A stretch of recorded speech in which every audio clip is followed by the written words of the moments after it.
Hindi audio story Meghnad का जन्म की कहानी। मेघनाद की कहानी, जो लंका के शक्तिशाली योद्धा राजकुमार थे, उनके जन्म से बहुत पहले शुरू होती है। इसमें प्राचीन भविष्यवाणियाँ, गहन भक्ति और देवी देवताओं के आशीर्वाद शामिल हैं। मेघनाद, जिन्हें इंद्रजीत के नाम से भी जाना जाता है, राक्षसराज रावण के पुत्र थे। रावण न केवल एक शक्तिशाली योद्धा था, बल्कि भगवान शिव का एक महान भक्त भी था, और अपनी भक्ति के बल पर उसने कई वरदान प्राप्त किए थे, जिनका प्रभाव बाद में उसके पुत्र मेघनाद के जन्म और जीवन पर पड़ा। रावण के हृदय में एक शक्तिशाली वंश की कामना थी, जो उसके साम्राज्य को सुरक्षित रखे और उसकी विरासत को आगे बढ़ाए। वह केवल एक पुत्र ही नहीं चाहता था, बल्कि ऐसा पुत्र चाहता था जो अजेय हो, शत्रुओं के लिए भय का कारण बने और अपराजेय योद्धा हो। इस उद्देश्य को पूरा करने के लिए उसने भगवान शिव को प्रसन्न करने के लिए कठोर तपस्या शुरू की, जिनसे उसे पहले भी कई वरदान प्राप्त हुए थे।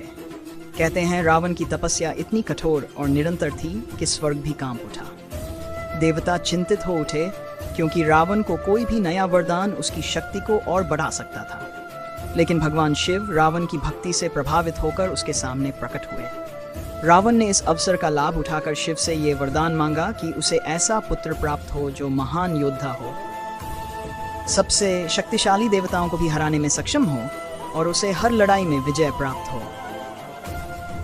भगवान शिव ने सावधानी बरतते हुए रावण की इस इच्छा को पूरा किया, लेकिन एक शर्त भी रखी कि उसके पुत्र की शक्ति केवल भगवान शिव की प्रति गहन भक्ति के माध्यम से ही प्राप्त होगी। कुछ समय बाद रावण की मुख्य रानी मंदोदरी ने एक दिव्य दर्शन देखा, जिसमें उसे बताया गया कि उसके पुत्र का जन्म महानता के लिए ही हुआ है। उसे बताया गया कि उसका पुत्र दिव्य शक्तियों के साथ जन्मेगा और इस संसार में कोई भी उसकी शक्ति के बराबर नहीं होगा। समय बीतता गया और मंदोदरी गर्भवती हो गई। लंका में रावण के पुत्र के जन्म का बेसब्री से इंतजार होने लगा, जिसे भगवान शिव का वरदान माना जा रहा था। एक शुभ रात में, जब आकाश में बादल गरज रहे थे और तेज हवाएं चल रही थी, मंदोदरी ने मेघनाद को जन्म दिया। ऐसा कहा जाता है कि प्रकृति ने भी इस असाधारण बालक का आगमन महसूस किया। बिजली की चमक और तेज हवाएं मानो एक महान योद्धा का स्वागत कर रही थी। लंका के ऋषि मुनि और ज्योतिषियों ने इन संकेतों को देखकर भविष्यवाणी की कि यह बालक सचमुच अद्वितीय शक्ति और वीरता का प्रतीक बनेगा। उसे मेघनाद नाम दिया गया। मेघ का अर्थ बादल है और नाद का अर्थ है आवाज, क्योंकि उसके जन्म के समय बादलों की गर्जना और प्रकृति की शक्ति प्रतीत हो रही थी। जैसे जैसे मेघनाद बड़ा हुआ, उसकी अद्वितीय क्षमता और शक्ति स्पष्ट होती गई। बचपन से ही उसमें शस्त्र और युद्ध कला का अद्भुत कौशल था। रावण अपने पुत्र की प्रगति पर गर्व महसूस करते हुए सुनिश्चित करता कि मेघनाद को देश के सर्वश्रेष्ठ योद्धाओं और ऋषियों से शिक्षा मिले। लेकिन मेघनाद केवल शारीरिक रूप से ही नहीं, बल्कि मानसिक रूप से भी प्रबल था। उसे वेद, पवित्र मंत्र और युद्ध की गूढ़ कलाओं में भी पारंगत किया गया। रावण चाहता था कि उसका पुत्र एक बुद्धिमान और रणनीतिकार भी बने। मेघनाद के जीवन में एक महत्वपूर्ण अवसर तब आया जब रावण ने एक यज्ञ का आयोजन किया, ताकि भगवान शिव का आशीर्वाद प्राप्त किया जा सके। इस यज्ञ के दौरान मेघनाद ने इतनी प्रचंड भक्ति का प्रदर्शन किया कि उसने स्वयं इंद्र को पृथ्वी पर बुला लिया। इंद्र को यह स्वीकार नहीं था कि कोई नश्वर उसे बुला सके, इसलिए उसने मेघनाद पर आक्रमण करने का प्रयास किया। लेकिन शिव के आशीर्वाद से युक्त मेघनाद ने इतनी बहादुरी से इंद्र का सामना किया कि उसने इंद्र को बंदी बना लिया। इंद्र का बंदी बनना स्वर्ग में सनसनी बन गया। देवताओं ने ब्रह्मा से मदद मांगी ताकि इंद्र को मुक्त किया जा सके। ब्रह्मा ने पृथ्वी पर आकर मेघनाद की शक्ति और भक्ति से प्रभावित होकर उसे वरदान दिया। मेघनाद ने विनम्रता से अमरता का वरदान मांगा, जिससे वह युद्ध में अजेय हो सके। ब्रह्मा ने उसे यह वरदान दिया और मेघनाद की शक्ति और अधिक बढ़ गई। इस घटना के बाद से ही उसे इंद्रजीत की उपाधि प्राप्त हुई, यानी इंद्र को जीतने वाला।